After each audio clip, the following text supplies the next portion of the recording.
खुलुमबाय स्टुडियो दं आं रबिन बसुमतारी मानास सेरफाङाव आगु रंजालि बैसागु मुंजों मानास सेरफां एकाडेमियाव बैसागु बराय फोरबो फालिदों।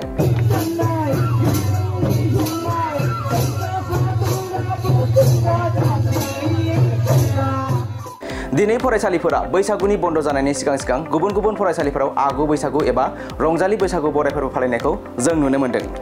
बेबायदिनो मानास सेरफाङाव आगु रंजालि बैसागु मुं दोननानै बाक्सा जिल्लानि सालबारि महकुमानि बेन्दोंनि सिमला पुलिस थानानि हाजुवायाव थानाय मानास सेरफां एकाडेमियाव बैसागु बराय फोरबो फालिदों।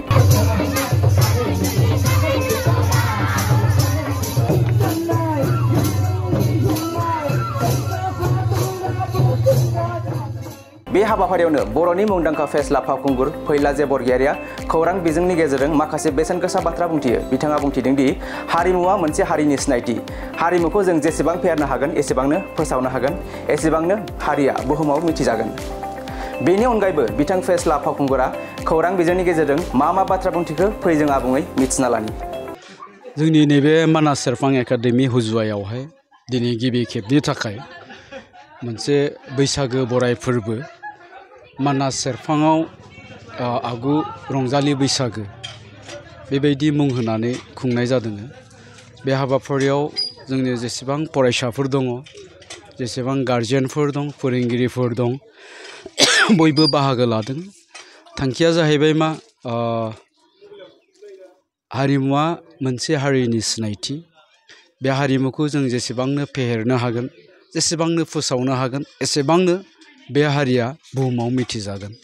दा ओंखायनो जोंबो जोंनि बर'नि हारिमुखौ उन्दै समनिफ्रायनो जोंनि साफ्रोमबो बर' सुबुंफोरनियाव जोंनि बर' हारिमुनि गुमुर, बिनि गोनांथि, बेखौ बुजिहोनांगौ, बेखौ मिथिहोनांगौनि थांखिजों दिनै जोङो बे हाबाफारिखौ लानाय जादों।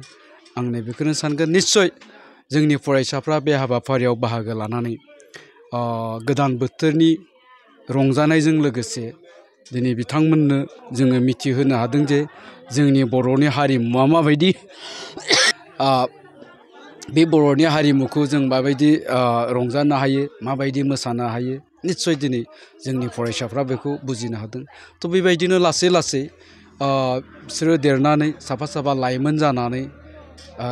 लाइमोन जानायनि उनाव जेब्लानाखि बिसोरनि खर' मेलेमाव, गोसो सानस्रियाव जोंनि बर'नि हारिमुवा हाबसोनानै थागोन, अब्ला बे हारिमुवा मालाबाबो गोमानानै थांनाय नङा। थ' बेफोर गासै बिथिंखौ नोजोर होनानै दिनै जोङो नैबे मानास सेरफां एकाडेमियाव गिबि खेबनि थाखाय बेबायदि हाबाफारिखौ लानाय जादों। नैबे नोंथांमोननि फरायसालियाव फरायसाफोरनो होनो हानाय माखासे खाबुफोर दंना गैया? माबायदि दं खाबुफोर? जोंहा नैबे मानास सेरफां एकाडेमिया 2019 मायथाइयाव गायसनजादोंमोन। दिनै फैयै फैयै बियो 9 थाखोसो मोनफैबाय, क्लास 9 सौफैबाय। गोबां फरायसाफोर दङ। जेब्ला जोंनि थाखोआव 40 जुदि स्टुडेन्ट थायोब्ला जों बेखौ सेक्सन खालामनाय जायो। दानि खोब बुरजा फरायसाफोरनो जोङो माने उसुबिदा होनानै थाखो लानाय जाया। ओंखायनो फ्राय मोनफ्रोमबो क्लासावहाय सेक्सन खालामनाय जादों। दा बे बेलायाव आं नैबेखौनो बुंगोन, जोङो जेसेबांखिनि फोरोंगिरि नांगौ बे फरायसालियावहाय, दा बेखौ जोङो प्रभाइड खालामदों बे मानास सेरफां एकाडेमिनिफ्राय। फरायसाफोरा माने सोलोंनायाव जेबो उसुबिदा जायाखै बा जों उसुबिदा मोननो होआखै। स्पेसियेलि बेयो जोंनि मानास सेरफां एकाडेमिनि मोनसे आखुथाय जे जोङो गोबांथार फरायसाफोरखौ ज' खालामनानै माने उसुबिदा गैयाबालासिनो जोङो खुनुदिन थाखो लानाय जाया। जोङो जुदि स्टुडेन्टआ बुरजा जायोब्ला 40सिम जायोब्लानो जों बेखौ बोखावनाय जायो। बिनिफ्राय जोंहा हस्टेल दङ फरायसाफोरनि थाखाय, हिन्जावसा हौवासाफोर थानो हानाय बे हस्टेलनि केपासिटिया दङ। बिनिफ्राय जोङो देग्लाय बोसोरनिफ्राय क्लास 7निफ्राय लानानै जोङो स्पकेन इंलिश बेखौ स्पेसियेल सोफानाय जादों। जाहोना बेनो, जाहाथे फरायसाफ्रा इंराजियावबो माने एसे एक्सपार्ट जानो हायो, इंराजि रावखौबो जाहाथे सोलोंनो हायो गोरलैयैनो। बे बिथिंखौ नोजोर होनानै जोङो स्पकेन इंलिशखौबो होनाय जादों। दा बेफोर गासै सुबिदाखौ जोङो जोंनि फरायसाफोरनो होनाय जादों। थ' आं बेखौनो आसा खालामगोन जोंनि फरायसाफ्रा बा जोंनि इयुन जोलैफ्रा नैबे फरायसालियाव फैनानै फरायनानै जाहाथे गुन गोनां सोलोंथाइखौ मोननो हायो।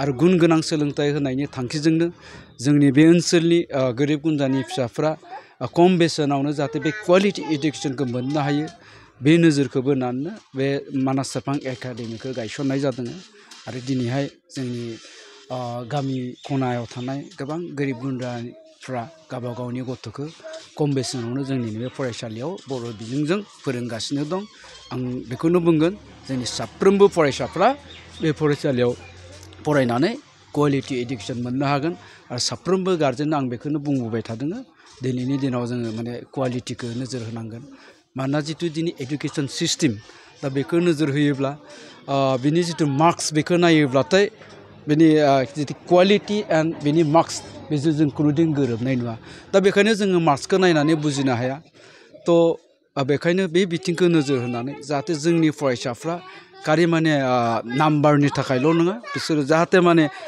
क्वालिटि इडुकेसनखौ मोननो हायो क्वालिटि जानो हायो जोङो बेखौनो नोजोर होनानै बे फरायसालिखौ जोङो दैदेनगासिनो दङ। मोनसे गोजोनथाव खौरां क'क्राझार सहरनि जेडि रडजों नांजाबनाय सुदेमपुरि गांजेमा बाजाराव थानाय आइ आफा मेड लाइफ बिएम हस्पिटालाव बेराम सोखानो हानायनि गोबां खाबुफोर दं जेरै नोंथाङा आइ आफा मेड लाइफ बिएम हस्पिटालाव गासै समावनो इमारजेन्सि डक्टर्सफोरखौ एभेलेबल मोननो हागोन आरो बेयाव medical laboratory pharmacy paediatrics medicine gynaecology radiologist surgery dental cardiology gastroenterology urology dental X-ray play area X-ray sonography OT थामहिनबा ऑपरेटिंग थिएटर आईसीयू आरो एनआईसीयू पीआईसीयू फोरनि डक्टरफोरा एभेलेबल दं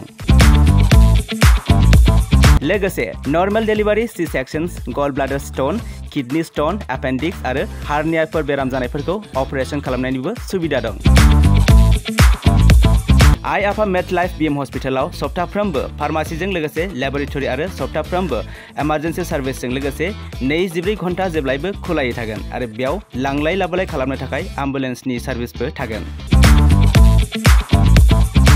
बेनिखायनो ओनसोलनि सुबुंफोरा बेराम आजारफोरजों भुगिनानै दंब्ला क'क्राझार सहरनि आइ आफा मेड लाइफ बिएम हस्पिटालाव फाहामथाय लाफैनो हागोन लोगोसे नोंथाङा 9101655430 एबा 8822688026 बे जानबुं नम्बरनि गेजेरजों थोंजों कल खालामना आबुङै खौरां लाहरनो हागोन।